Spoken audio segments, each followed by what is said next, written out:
Let's make PCOS friendly winter special sabzi, Methi Malai Matar. It's a perfect lunch and dinner option, so let's go.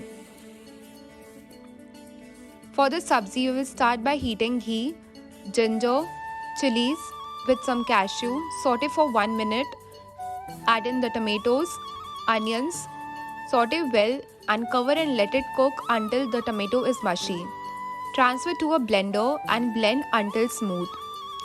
In the same pan, we will add methi leaves and let it cook until it reduces to 1/4.